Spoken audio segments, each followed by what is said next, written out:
Hello friends, வணக்கம். இன்றைக்கி நம்ம கோடை காலத்துக்கு ஏற்ற ஒரு ரெசிபி கம்மங்கூழ் எப்படி செய்கிறதுன்னு பார்க்கலாம். இதுக்கு நான் 3 கப் அளவுக்கு கம்பு எடுத்திருக்கேன்.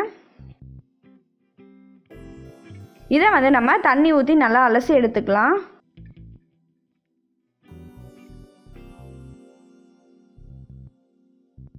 இந்த மாதிரி ஒரு 3 டைம் நல்லா அலசி எடுத்துக்கோங்க. இது தவிடு எடுத்த கம்பு தான். தவிடு நீக்காத கம்பு இருந்தது அப்படின்னா தவிடு நீக்கிக்கோங்க.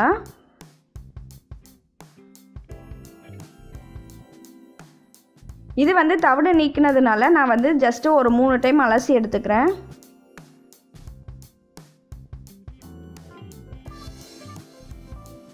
இப்போ நம்ம இதில் உள்ள தண்ணியெல்லாம் நல்லா இருத்துட்டு ஒரு துணி மேலே போட்டுடலாம்.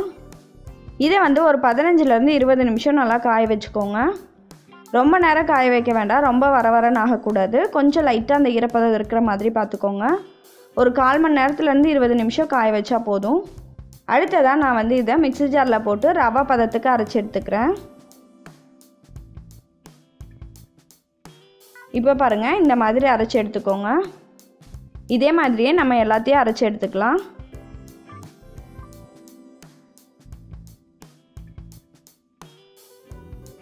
அடுத்ததாக நான் ஒரு பாத்திரத்தில் 9 கப் அளவுக்கு தண்ணி எடுத்திருக்கேன். 1 கப் கம்புக்கு 3 கப் அளவுக்கு தண்ணி எடுக்கணும். அதனால் 3 கப் கம்புக்கு நான் 9 கப் அளவுக்கு தண்ணி எடுத்திருக்கேன். இதில் நம்ம அரைச்சி வச்சுருந்த கம்பு பொடியை சேர்த்துடலாம். இதை நம்ம நல்லா மிக்ஸ் பண்ணிவிட்டு அடுப்பில் எடுத்து வச்சுருங்க. இதை தண்ணியில் போட்டு மிக்ஸ் பண்ணிவிட்டு ரொம்ப நேரம் அப்படியே வச்சுருக்கக்கூடாது. உடனே அடுப்பில் எடுத்து வச்சிடணும். அப்படி இல்லைன்னா காரில் அடிச்சிடும். இந்த மாதிரி அடுப்பில் எடுத்து வச்சுட்டு நம்ம நல்லா கிளறி விட்டுக்கிட்டே இருக்கணும். அப்படி இல்லைன்னா அடி பிடிச்சிக்கும், இல்லைன்னா கட்டி விழுந்துடும். அதனால் நல்லா பக்கத்துலேயே இருந்து பார்த்துக்கோங்க. ஒரு 15 நிமிஷம் இந்த மாதிரி கிளறி விட்டுக்கிட்டே இருந்தீங்கன்னா இது கொஞ்சம் கொஞ்சமாக திக்காகும். இப்போ பாருங்கள், கொஞ்சம் கொஞ்சமாக கெட்டியாகிட்டு வருது. இது இன்னும் கொஞ்சம் கெட்டியாகட்டும். இப்போ பாருங்கள், இந்த கம்பு நல்லா கெட்டியாகிடுச்சு. இப்போ நம்ம இதை ஸ்டவ் ஆஃப் பண்ணிவிட்டு எடுத்துடலாம். அடுத்ததாக குக்கரில் கொஞ்சமாக தண்ணி எடுத்துக்கோங்க. தண்ணி நல்லா சூடான பிறகு நம்ம ரெடி பண்ணி வச்சுருந்த கம்பை உள்ளே வச்சிடலாம். அதுக்கப்புறமேட்டு குக்கரை மூடி ஒரு 5 விசில் விட்டு எடுத்துக்கோங்க. இப்போ பாருங்கள், நமக்கு நல்லா கெட்டியான கம்மஞ்சோறு ரெடி ஆயிடுச்சு. இது கொஞ்சம் நேரம் ஆறணும். அதனால பிளேட்டில் எடுத்து போட்டுடலாம். இதை இப்படியே நம்ம சூடாகவும் குழம்பு போட்டு சாப்பிட்லாம். இந்த கம்மஞ்சோறுக்கு தக்காளி குழம்பு நல்லாவே சூட் ஆகும். இந்த தக்காளி குழம்பு ரெசிபி நான் ஆல்ரெடி வீடியோ போட்டிருக்கேன். அந்த வீடியோட லிங்க் நான் டிஸ்கிரிப்ஷனில் கொடுக்குறேன், செக் பண்ணி பாருங்கள். இந்த மாதிரி பிளேட்டில் எடுத்து போட்டுட்டு நம்ம இதை அப்பப்போ கிளறி விட்டுடலாம். அப்படி இல்லைன்னா இது மேலே ரொம்ப காஞ்ச மாதிரி ஆகிடும். இது ஒரு 5லேருந்து ஒரு 7 நிமிஷம் மட்டும் ஆற விட்டுக்கோங்க. ரொம்ப ஆற வேண்டாம்.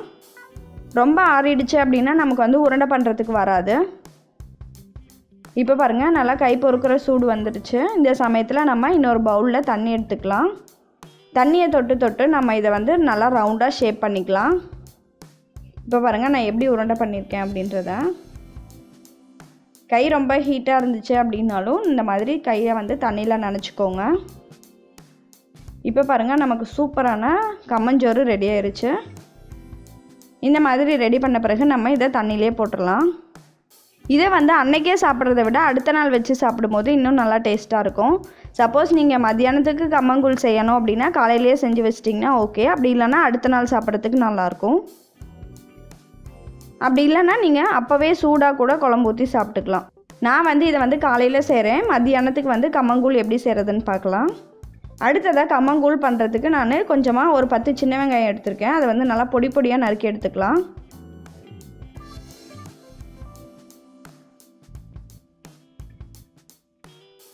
அடுத்தது நான் ஒரு மண் சட்டியில் 2 உருண்டை போட்டுக்கிறேன். இதை இந்த மாதிரி நல்லா பிசைஞ்சு விட்டுருங்க. அதுக்கப்புறமேட்டு நம்ம ஊற வச்சுருந்தோம் இல்லையா கம்மஞ்சோறு, அந்த தண்ணியவே யூஸ் பண்ணி நம்ம நல்லா கலந்து விட்டுறலாம்.